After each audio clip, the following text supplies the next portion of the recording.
Hello everyone, I hope you all are doing well. So हमने last video तक learner control instruction तक कर लिया था। उससे पहले टीचर कंट्रोल इंस्ट्रक्शन था। सो आई होप आप लोग आरआरबी के सिलेबस को रेफ़र करके ही पढ़ रहे हैं। So in this video we are going to learn about group control instructions, right. So group control instructions ऐसी इंस्ट्रक्शनल अप्रोच होती है जिसके अंदर कोलैबोरेटिव लर्निंग होगी। सब मिलजुल के पढ़ेंगे, स्टूडेंट्स एक साथ पढ़ेंगे, एक साथ अपने लर्निंग ऑब्जेक्टिव्स को पूरा करेंगे। इसमें टीम वर्क को हम प्रमोट करते हैं, एक्टिवली बच्चा पार्टिसिपेट करते हैं। और पता है क्या होता है, जब एक बच्चा चुप रहता है दूसरा बोलता है तो उसमें भी वो मोटिवेशन आता है कि हमें सबने मिलकर करना है ना। This method is also particularly effective in critical thinking. सब मिलके सोचते हैं, कम्युनिकेट करते हैं, उसकी कम्युनिकेशन स्किल्स अच्छी होती है, प्रॉब्लम सॉल्विंग एबिलिटीज़ अच्छी होती है। So now what are the key features of group control instruction. First is collaborative learning. देखो, अगर मिलके करेंगे, पीयर टू पीयर लर्निंग है, तो अपनी नॉलेज भी शेयर करेंगे, उससे कोलैबोरेशन में बढ़ेंगे। शेयर डिसीजन मेकिंग, जब वो अपने डिसीजंस को मिलकर बनाएंगे और अपनी लर्निंग स्ट्रैटेजीज को प्लान करेंगे, तो ये भी चीज़ हो जाएगी, है ना। एक्टिवली एंगेज होंगे, टीम वर्क कर रहे हैं, डिस्कस कर रहे हैं, प्रॉब्लम सॉल्व कर रहे हैं। और इंस्ट्रक्टर का काम होगा सिर्फ फैसिलिटेट करना, सिर्फ गाइड करना, पर उनकी लर्निंग प्रोसेस को कंट्रोल नहीं करना है, राइट। उसके साथ साथ next is varied learning perspective. Varied मतलब सब बच्चे के, मान लो एक ग्रुप में 5 बच्चे हैं तो 5 बच्चों का दिमाग अलग तरीके से काम करता है, ठीक है। तो सबके लर्निंग पर्सपेक्टिव्स अलग अलग होंगे और सबकी अंडरस्टैंडिंग्स भी अलग होगी, बट येस, वो सारे एक ही डिसीजन पर आएंगे, बट अपनी ब्रेन करके। Then comes to responsibility and sharing. Responsibility sharing मतलब हर ग्रुप का मेंबर अपने रोल्स और अपने रोल्स के लिए अकाउंटेबल होगा जो उसने काम करना है ना। उसके बाद आता है पीयर असेसमेंट। पीयर असेसमेंट में क्या रहेगा, पीयर असेसमेंट के अंदर स्टूडेंट प्रोवाइड करता है फीडबैक, इवैल्यूएट करेगा एक दूसरे के कॉन्ट्रीब्यूशन को, एंड फाइनली वो क्या बना लेंगे, एक लर्निंग बना लेंगे। अब कितने टाइप की ग्रुप कंट्रोल इंस्ट्रक्शन होती है। पहले तो कॉपरेटिव लर्निंग। कॉपरेटिव में छोटे छोटे ग्रुप्स बांट दिए जाते हैं और वो एक कॉमन लर्निंग गोल पे काम करते हैं। Then comes to collaborative learning. Collaborative learning में स्टूडेंट इंगेज होता है ओपन डिस्कशंस में, डिबेट्स में, और नॉलेज को शेयर करता है। Then is peer teaching. एक बच्चा दूसरे बच्चे को कॉन्सेप्ट सिखा रहा है, ठीक है, that is peer learning.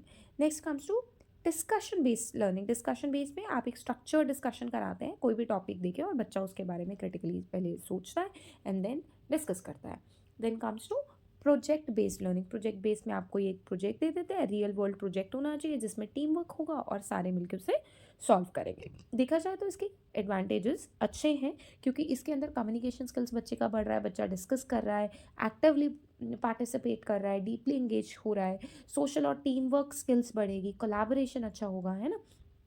Provide multiple perspective. हर बच्चे का जो पर्सपेक्टिव आएगा तो हर तरीके से बच्चा सोचेगा, मोटिवेशन बढ़ता है, इंगेजमेंट, बच्चे ज़्यादा से ज़्यादा इंगेज होगा, इन्जॉय करेगा जब बच्चे एक दूसरे के साथ सीखते हैं। तो then comes to improves problem solving skill. Problem solving skills भी अच्छी हो जाएंगी अगर वो एक टॉपिक पे रिसर्च कर रहा है, तो रिस्पॉन्सिबल बनेगा और अकाउंटेबल बनेगा in for future also. Now but doing this group controlled instruction, there are some challenges which one has to face। सबसे पहले कई बार क्या होता है ना, अनइक्वल पार्टिसिपेशन होता है। मान लो एक ग्रुप में 2 बच्चे अच्छे और 3 बच्चे एवरेज है या थोड़ा लर्निंग उनका स्लो है, तो इस वजह से वो जो 2 बच्चे अच्छे हैं वो डोमिनेट कर जाएंगे, ठीक है। कन्फ्लिक्ट्स भी होता है डिसीजन बनाते हुए। हर जगह पे आप देखते हो कि जब सब लोग मिलके काम करते हैं तो कई बार कुछ चीज़ों पे डिसएग्रीमेंट भी रहता है। टाइम तो कंज्यूम होगा ही होगा अगर आप इस तरीके से करा रहे हो, ठीक है। डिपेंडेंस ऑन ग्रुप मेंबर, और अगर कोई एक एब्सेंट है, ठीक है, या काम नहीं हुआ है, तो आपकी प्रॉपर क्लैरिटी नहीं आएगी कॉन्सेप्ट को करते हुए। डिफ़िकल्टी इन असेसमेंट, जब तक कंप्लीट नहीं होगा टॉपिक तब तक आप उसे इवैल्यूएट नहीं कर सकते हो।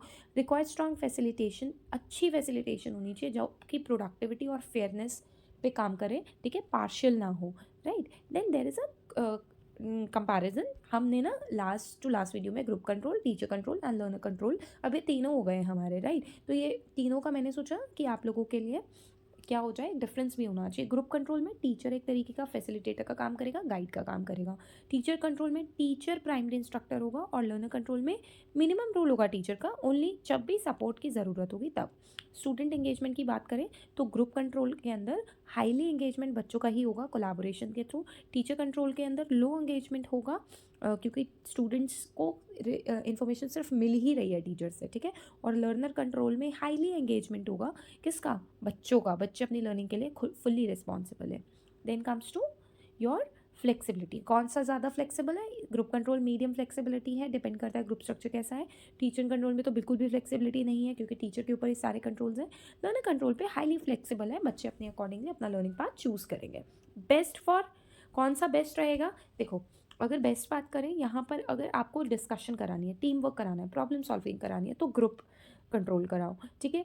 अगर आपको फाउंडेशनल लर्निंग करानी है, छोटे बच्चों को कराना है, ABC सिखानी है ना, नंबर सिखाने हैं, तो आप क्या कराओगे? टीचर कंट्रोल, ठीक है। उस टाइम तो आप बच्चों से एक्सपेक्ट नहीं कर सकते ना। और अगर आप कुछ एक्सप्लोर करा रहे हो, रिसर्च करा रहे हो, कॉलेज का कोई टॉपिक है, 12th का है, 10th का है, तो लर्नर कंट्रोल कराओ। तो इस तरीके से आप करा सकते हैं। Then comes to assessment method. अब आप कौन से में ज़्यादा असेसमेंट अच्छे से होगी? ग्रुप कंट्रोल के अंदर evaluated through peer review, peer मतलब बच्चे के फ्रेंड्स के थ्रू रिव्यू किया जाएगा, ग्रुप असेसमेंट्स ली जाएंगे। टीचर में तो टीचर ही असेस करेगी बाय स्टैंडर्डाइज टेस्ट। और लर्नर कंट्रोल में सेल्फ असेसमेंट होगी एंड प्रोजेक्ट बेस्ड इवैल्यूएशन सबकी कॉमन होगी। So in conclusion we conclude that group instructions जो रहेंगी वो हाईली इफेक्टिव हैं, जिसमें आप कोलैबोरेशन सीखते हो, क्रिटिकल थिंकिंग, कम्युनिकेशन स्किल्स सीखते हो, और टीम वर्क को बढ़ावा दिया जाता है, रिस्पॉन्सिबिलिटी शेयर होती है, और एक्सपीरियंसेस एक दूसरे के साथ सीखते हैं।